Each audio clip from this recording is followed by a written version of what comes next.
Lewis Hamilton didn't hold back after the race in Jeddah. He was open, raw, and honest about how things felt behind the wheel of the Ferrari SF25. He didn't give the usual media-polished answers or find ways to make the race sound better than it was. No, he said it straight. It was horrible. I didn't enjoy it. That wasn't about bad luck or small problems. That was frustration from a 7-time world champion who knows what greatness feels like and isn't experiencing it right now. Watching him speak, you could see the difference. The calm, collected Hamilton who usually finds the silver lining in a tough race wasn't there. Instead, there was a man trying to make sense of a car that wouldn't respond, no matter what. He did. That's not just a bad day at the office, that's the kind of performance that makes you question if the partnership is working at all. This is not what anyone expected when Hamilton joined Ferrari. The headlines were about legacy, about building something historic. But in Jeddah, the story was about confusion, disconnect, and a Ferrari that seemed more like a stranger than a teammate. He tried everything. He changed the setup. He adjusted the driving style. He looked for answers in every corner. But the car didn't give anything back. Hamilton described it like driving in the same spot but getting a different result every time. That's not just poor handling, that's a complete lack of consistency. And in Formula One, consistency is everything. You can't drive on the edge of performance if you don't know where the edge is. And for Hamilton, that edge was missing. The trust between driver and car, which is usually invisible but essential, wasn't there. Meanwhile, Charles Leclerc was having a completely different day in the same car. He landed on the podium with ease. That makes things even more complicated because it means the car isn't entirely broken. It works, but only for one driver. That puts a spotlight on the relationship between Hamilton and the car. It's not that he's slow or lost his edge. It's that the machine doesn't speak his language. And that's a tough place to be when you're trying to perform at the highest level in the world. This situation isn't just about car performance. It's about identity. It's about the fit between a legend of the sport and a team known for its deep traditions and expectations. Ferrari is not just any team. It carries a weight that few other teams do. When Hamilton signed that contract, he wasn't just taking a new seat. He was stepping into something historic, something emotional. And with that comes pressure. The pressure to deliver, the pressure to match the mythology, and the pressure to belong. But right now, it doesn't feel like he belongs. The car is moody. One weekend it looks like a winner, the next it barely wants to be driven.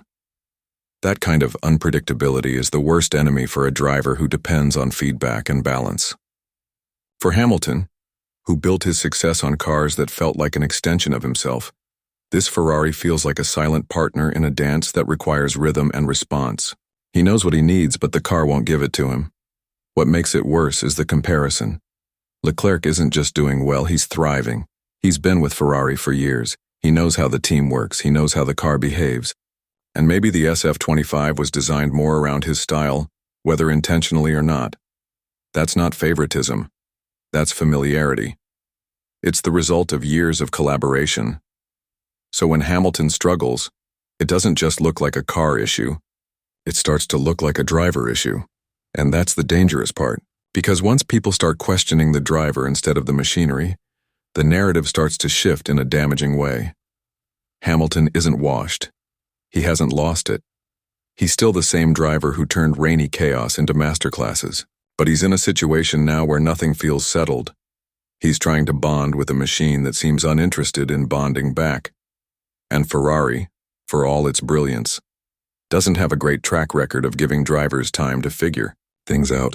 This isn't Mercedes, where he spent over a decade building a legacy. This is a new world with new systems, new voices in his ear, and a new way of racing. The learning curve is steep, and the stakes are high, because 2024 was never supposed to be the peak year. It was always meant to be the transition season. 2025 is when the real test begins. New regulations, a fresh car philosophy, and a chance to build something that actually fits. But right now, that goal feels very far away, and the fear is that by the time everything aligns, the moment might be gone. There's also the question of team dynamics. Leclerc is more than just a teammate. He's the face of Ferrari's future. He's been through the tough years, the rebuilds, the failures. And in return, Ferrari has built around him.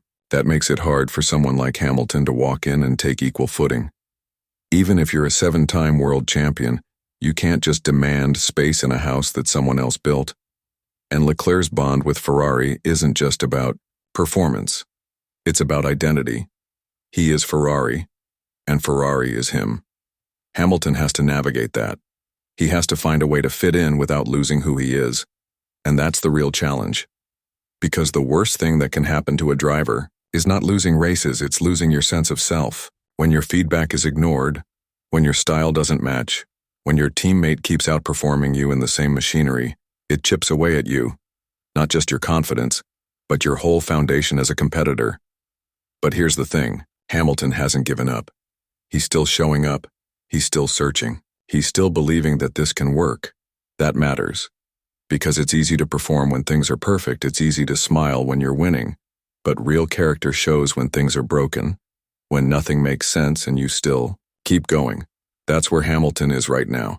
He's in the trenches, and he's trying to turn a broken rhythm into a symphony. The road ahead won't be easy.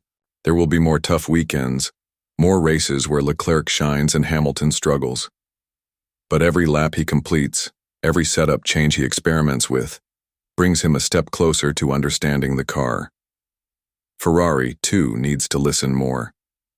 They need to understand what Hamilton needs, not just from a performance perspective, but from a psychological one. Great teams don't just build great cars, they build trust. In 2025, everything changes. The regulations shift, the designs evolve, and that's when we'll truly see if this partnership was meant to be. Because that's the year that counts. This season is just the groundwork, the messy, painful, frustrating foundation that might one day hold something legendary. Or it might not. But if it doesn't, it won't be for lack of trying. Hamilton came to Ferrari not to fade away, but to create something unforgettable. And sometimes building a legacy means going through the fire. It means walking through races like Jeddah where nothing feels right, and still showing up the next day ready to try again. That's the heart of a champion. That's the story we're watching unfold, not a fairy tale, not yet. But something real, something raw, and something worth waiting for. So, yes, the struggle is loud right now. The car doesn't feel like home. The results don't match the hype.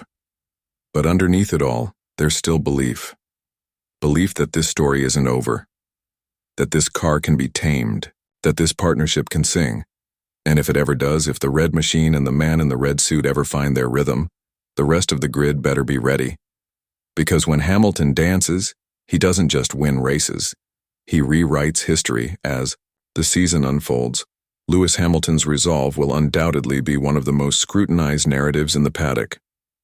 For a driver of his caliber, one who has broken records, redefined consistency, and shaped eras, this phase of transition may seem like a step backward on paper. But in motorsport, as in life, growth often hides in the shadows of discomfort, and Hamilton, with his experience and unwavering will, is uniquely equipped to turn struggle into mastery. The challenges with the SF25 go beyond surface-level mechanics. It's about chemistry, the way a driver feels the car under braking, the way it responds mid-corner, and the confidence it inspires at the limit. At Mercedes, that chemistry was refined over years of development, with the car often tailored around Hamilton's feedback. At Ferrari, the narrative is still being written. The car doesn't yet speak his language, but Hamilton is a master linguist behind the wheel, and it's only a matter of time before he begins to translate its unpredictable behavior into rhythm and pace. What makes this moment compelling is the contrast between experience and environment. Charles Leclerc, younger and deeply embedded in Ferrari's system, naturally feels more in sync with the car and the team. His performances have validated the team's current direction, making it harder for Hamilton's concerns to shift development priorities. But this is not unfamiliar territory for Lewis. In the early days of his career, he went toe-to-toe with world champions and built legacies from adversity. That mindset remains unchanged. Behind the scenes, Hamilton is reportedly spending longer hours with engineers, poring over telemetry, sharing feedback in exhaustive detail, and pushing the team to unlock new levels of understanding. This period of intense collaboration might not yield instant podiums, but it plants seeds for transformation. Ferrari, too, stands to benefit from Hamilton's perspective, a fresh viewpoint that could diversify the team's approach and lead to broader development benefits. Moreover, the emotional aspect of this journey cannot be overlooked.